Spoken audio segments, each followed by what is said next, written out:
tout le monde, j'espère que vous allez bien. Moi, ça va super. Aujourd'hui, je reviens avec cette nouvelle vidéo sur le thème pourquoi les hommes ne devraient pas se marier. Oui, c'est un thème qui doit certainement vous choquer, mais ne soyez pas choqués parce qu'en fait, c'est un phénomène qui a vu le jour il y a quelques années sur YouTube ou ailleurs, hein, où de plus en plus d'hommes sensibilisent d'autres hommes beaucoup plus jeunes. Ça s'appelle de l'éducation masculine à ne pas se marier. Pourquoi? Parce que le féminisme, la peur de, lors d'un divorce de perdre tout leur argent et la peur aussi d'élever l'enfant d'un autre. Alors c'est vraiment les points qui ont été, il n'y a pas que ça, mais beaucoup soulevés. En effet, d'après ce qu'ils expliquent, hein, ces hommes-là, comme argument, ils conseillent aux jeunes hommes entre 20 et 35 ans de préférence, de multiplier les partenaires sexuels, de faire leurs expériences, d'avoir des harems et de ne surtout pas se faire avoir par une jeune fille, une jeune femme qui rencontrerait à la fac ou autre, qui par manque d'expérience, ils se disent c'est leur meilleure option et ensuite divorcent à 40 ans et perdent la moitié de leur fortune. Parce que il y a quand même une réalité, c'est vrai que lorsqu'il y a divorce, eh ben, en tout cas dans le cas de la Suisse, alors je pense que c'est certainement pareil en France, ça fait deux pauvres, les revenus baissent, c'est la galère, et puis souvent les femmes sont privilégiées pour la garde des enfants, reçoivent une pension alimentaire et financièrement, et l'homme, pas tous bien sûr, est souvent pénalisé, perd son revenu, enfin, l'argent est divisé, enfin, ça devient très compliqué, vous l'avez compris. Donc, en fait, ces groupes d'hommes-là sensibilisent les jeunes hommes à multiplier les partenaires sexuels, à avoir des harems, parce qu'ils estiment en fait que l'homme est par nature polygame et que c'est complètement absurde de se contenter que d'une seule femme, cela n'a absolument pas de sens. Ils expliquent ça et ils expliquent aussi que pourquoi il est préférable d'attendre de 35, voire 30 ans, 35 et même plutôt 40 parce que à ce moment-là, l'homme aura fait son expérience, aura sa maturité, aura connu plein de femmes, aura beaucoup plus de recul et du coup, lorsqu'il trouvera sa partenaire, parce qu'en fait, la problématique est toujours la même, hein, il faut absolument pas se marier. Donc, il part du principe, s'il veut des enfants, il faut qu'il en fasse, mais sans se marier. Donc lorsqu'il arrivera à cet âge-là, eh ben, même si elle essaye de le manipuler ou de lui mettre des idées dans la tête, ça ne va pas fonctionner parce qu'il aura tellement d'expérience des femmes qu'il ne sera pas mis sous pression pour le sexe, etc., etc., etc. Donc, alors ça, c'est leur argument. On est libre d'y adhérer ou pas. C'est leur argument. Ils ont le droit d'avoir ce point de vue. Bon, moi je trouve ça un peu dommage hein, parce que je pars quand même du principe que il est beaucoup plus intéressant de bâtir avec une femme, d'évoluer avec elle, d'apprendre à la connaître. Pour moi, c'est beaucoup plus rassurant dans le sens où lorsque tu arriveras à 30 et 35 ans et que tu rencontreras une femme, tu n'auras jamais la garantie, si tu t'es bien accompli, de savoir si elle était vraiment là parce qu'elle t'aimait ou si elle était uniquement là parce que tu as réussi. Mais bon, apparemment, c'est un argument qui n'est pas du tout soulevé à ce niveau-là. Parce que de toute façon, l'objectif est de ne pas se marier. Donc même si tu as des enfants et que tu as des biens ou de la fortune, eh ben, tes enfants hériteront et l'objectif c'est surtout de faire en sorte que la femme n'hérite pas. Et ça, je trouve ça quand même injuste parce que une femme n'est pas uniquement là pour être entretenue ou pour te prendre ton argent. Elle t'apporte quand même de l'affection, de la tendresse, un soutien psychologique, moral. Elle t'aide dans ton quotidien. Elle manage certaines choses qui, en tout cas, pour la plupart des femmes, hein, je sais bien que certaines ne fonctionnent pas comme ça. Elle manage un certain nombre de choses qui te permettent d'avoir une certaine facilité dans ton quotidien, elle te soulage, ça fait du bien d'être en couple. D'ailleurs, il y a même des statistiques qui montrent que les personnes en couple ont une espérance de vie beaucoup plus longue que les personnes qui ne sont pas en couple. Cependant, ces hommes-là, ils ne voient absolument pas ce côté-là. Eux, tout ce qu'ils voient, c'est la peur du divorce à 40 ans si on se marie tôt, et de perdre leur fortune. Ça, c'est vraiment leur première peur initiale. Donc, ce qu'ils conseillent, et je me répète volontairement parce qu'il faut bien que ça entre dans votre tête, c'est de multiplier les partenaires sexuels et d'essayer de se poser plutôt vers 35, voire 30 ans, même 40 ans, avec votre meilleure option. C'est ce qu'ils expliquent. Et il faut être réaliste, hein, les meilleurs jours, on va dire ça comme ça, pour une femme, il y a toujours des exceptions bien sûr, c'est entre 20, 25, voire 30. Hein. Et si durant ce temps-là, vous avez rencontré que des hommes qui ne fonctionnent comme ça, et que vous n'avez pas eu l'opportunité de vous faire fiancer ou marier dans cette intervalle-là, ça devient très compliqué pour les femmes, du coup, avec la stratégie qu'ils veulent mettre en place ces hommes-là. Et il y a de plus en plus d'hommes qui adhèrent à cette idée, surtout à cause du féminisme, parce qu'ils considèrent que le féminisme leur porte préjudice.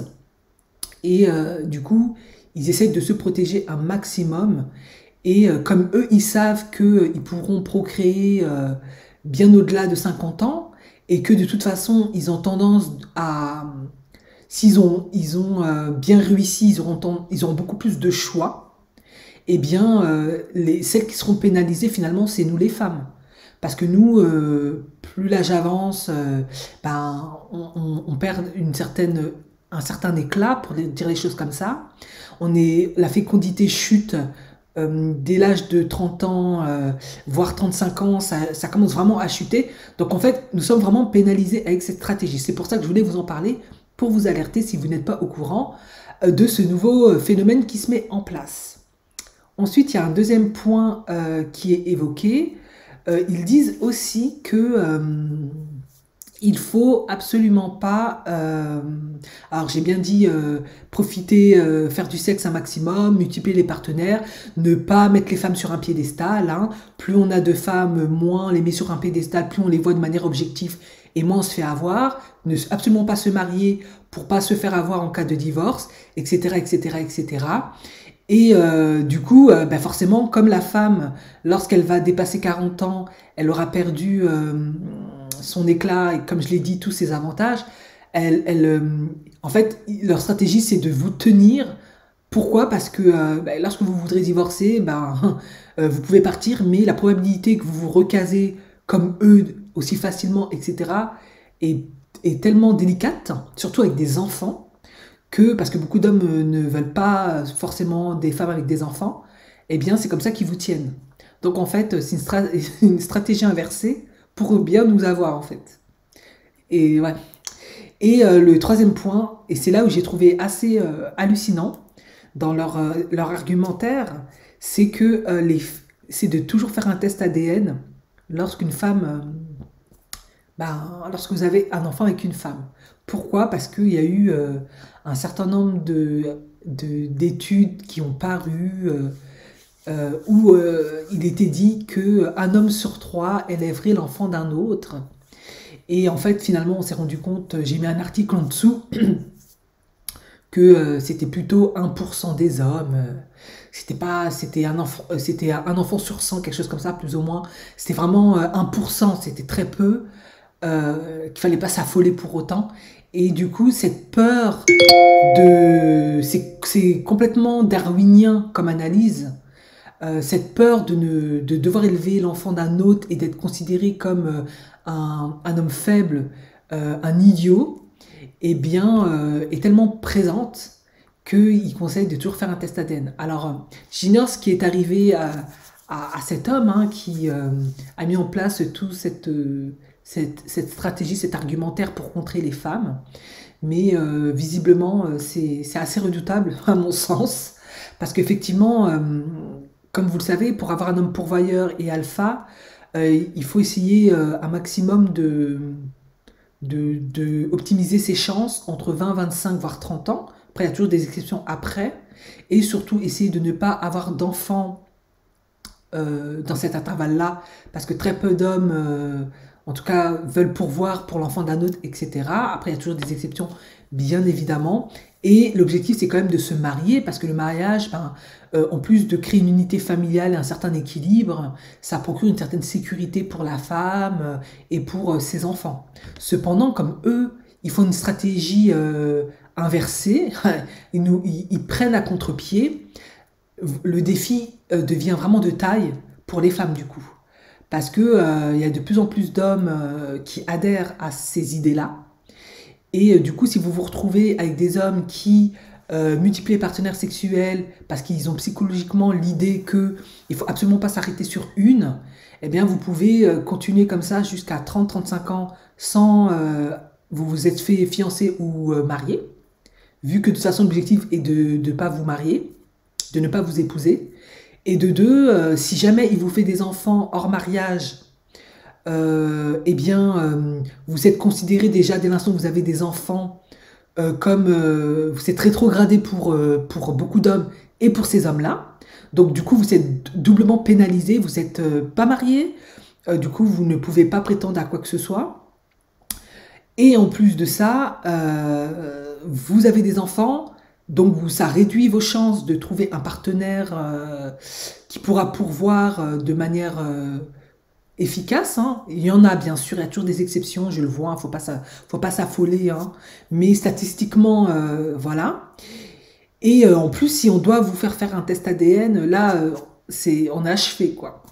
Donc voilà, c'était important quand même que vous soyez informés de ces différents mouvements qui se mettent en place, de ces différentes stratégies que les hommes mettent en place. Parce que ben, nous ne sommes pas les seuls à avoir nos stratégies, il faut le dire clairement, hein. Ils ont leurs raisons, leur colère, leur frustration, leur mécontentement.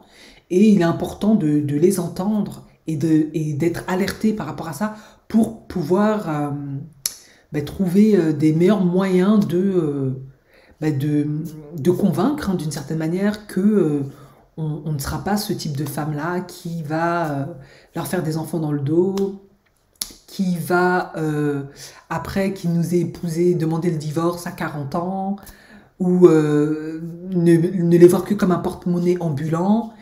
Ça devient quand même très très très compliqué. Voilà. Donc en fait, toute leur stratégie est basée pour que la femme ne gagne absolument pas et que eux ne sont pas les dindons de la farce. Voilà. D'ailleurs, ils adorent prendre Leonardo DiCaprio en exemple. Pourquoi? Parce que Leonardo DiCaprio, ben, c'est le célibataire, c'est un célibataire invétéré. Il a multiplié plein de conquêtes avec des femmes sublimes, magnifiques. Et à 50 ans, il n'est toujours pas marié et il pèse 250 millions de dollars. Et moi, je me dis toujours, c'est bien beau, mon coco, mais bon, à la fin, lorsque tu vas mourir, ça va partir où, à quoi? Enfin, je comprends ta stratégie de ne pas pouvoir, de ne pas vouloir partager avec une femme, parce qu'effectivement, aux États-Unis, quand tu divorces, souvent la femme prend la moitié. Après, il faut mettre en place plein de contrats, plein de clauses, etc. Mais la femme s'en sort plutôt bien, hein. Mais à la fin, il y a aussi une question d'humanité dans l'histoire. À quoi bon, certes, d'accomplir autant de choses, parce qu'elle a énormément de mérite, il faut le dire, c'est quelqu'un qui a beaucoup de talent et autres, pour finalement mourir, et puis on ne sait même pas qui ça va partir, pourquoi, comment. Bon, il peut donner à des organismes caritatifs et autres, je le conçois parfaitement, mais je trouve ça un peu dommage. Et puis, ne pas mettre d'enfants au monde, c'est aussi... en tout cas, j'espère qu'il va faire comme Georges Clooney, parce que ne pas mettre d'enfants au monde, c'est quand même ne pas avoir de suite après toi, de descendance. C'est un peu dommage, à mon sens. Mais après, voilà, on n'est pas dans la vie de Leonardo DiCaprio. On ne sait pas pourquoi il agit comme ça, qu'est-ce qu'il y a derrière finalement. On ne sait pas. Mais ils adorent prendre Leonardo DiCaprio, ils disent qu'il a tout compris, parce que lui, il multiplie les conquêtes féminines de 20, 24 ans, peu importe son âge, il maximise, il joue à fond sur ses options, parce qu'il a le choix.